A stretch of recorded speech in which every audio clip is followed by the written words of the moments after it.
change makers or hosts or facilitators is key. And when you have a conversation or you're going to go into a process, one could say, like normally, or more conventionally, is usually this, like, okay, we start at A, and we know how B is going to look like. That's where we're going. And here's the plan, here's the line. So let's do what will take us to B. But if we want anything new, if we want to have, if we want to explore, like you talked about in the chaotic, if we want to know more than we already know, or we want any level of change, we can't know what B looks like in forehand. I talked to some researchers, and it's interesting, like when you're applying for a research fund, you're sometimes, or innovation, if there's startups, you're supposed to describe the innovation in the application for funding before you started the process. And then it would be an innovation. So we need some kind of process and space for the unknown. And when we go into a conversation, or we go into a process, what's important is, before we even go there, is that there is a need. You might have a really good idea, but there's nobody who needs it. So it's always good to take a step back and see, is there a real need? Or if the need is only mine, then you don't have to engage everyone else.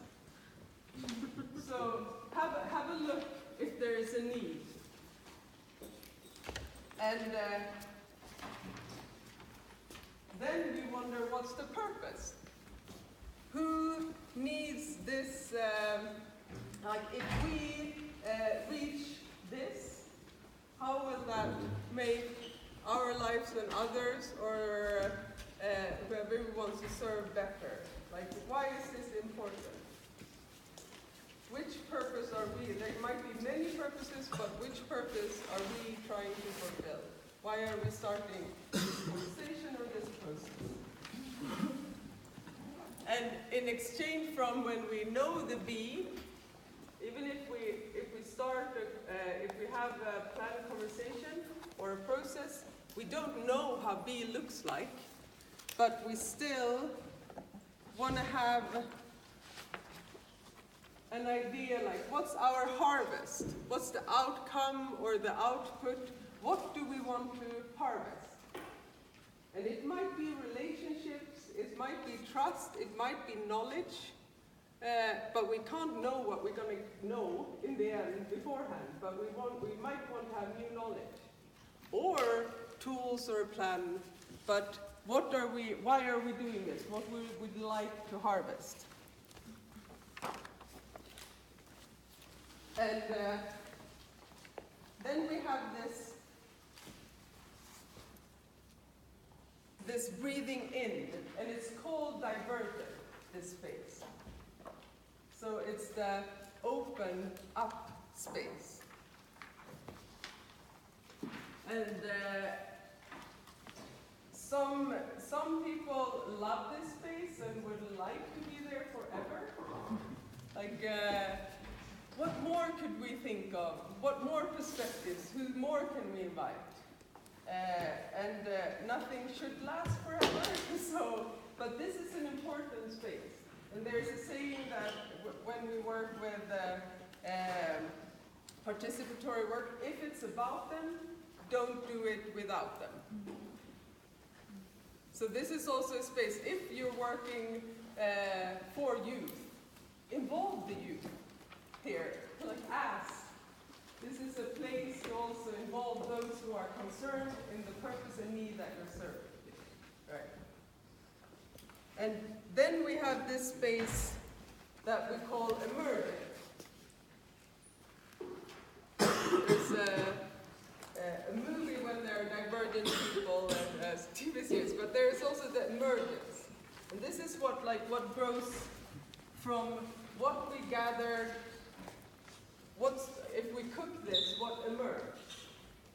And to stay in this place, this is also a place of the unknown, but to really dive into and trying to emerge new knowledge or ideas.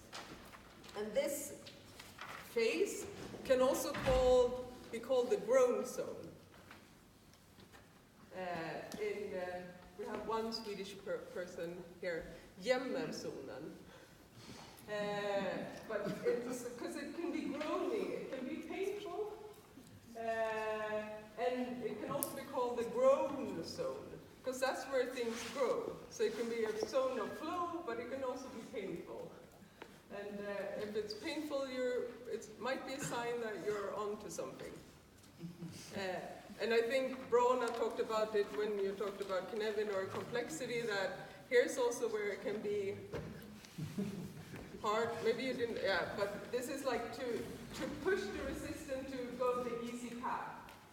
Like to stay a little bit longer here, because this has an effect on the level of outcome. That's where conflicts also can arise, or diversity of ideas, but how to be here in a good way. And then we have the convergent, because even this can't last forever. I worked in the circus for 10 years, so I spent a lot of time here. But if you want to have a show and a premiere, you need to go in here, make the choices. So we all come to a convergence phase. And this is where we constantly remind ourselves why we're doing this. This is also, okay, our purpose was this, we want to go to this, so what are the choices? What can we see? What's the steps? If we want to reach to there, what do we pick so we can end?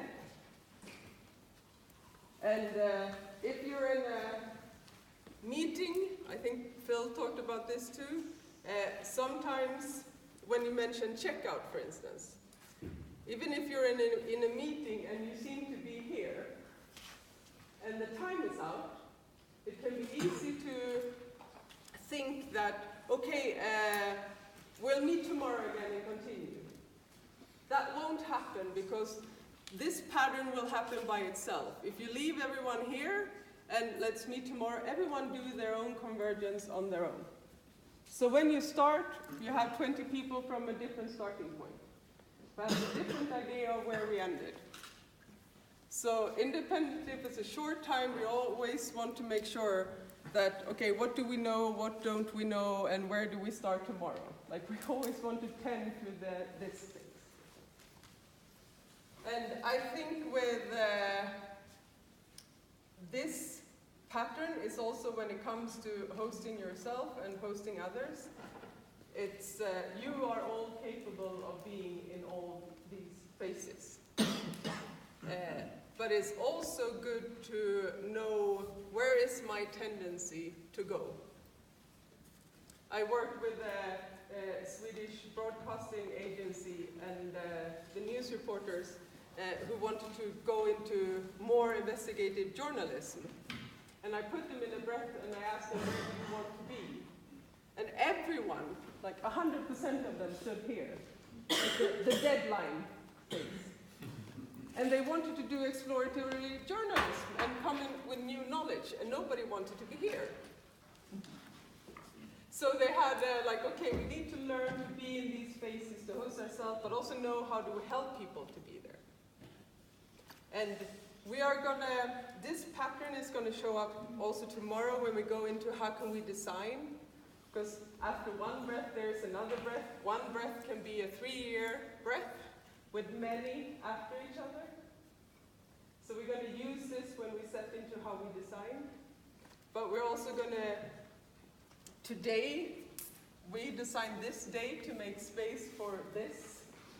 But you might be somewhere else. You never know how you individually, when do you hit grown zone? But we're going to explore a little bit how we react in different phases. And before we step into this, where are you today concerning this training?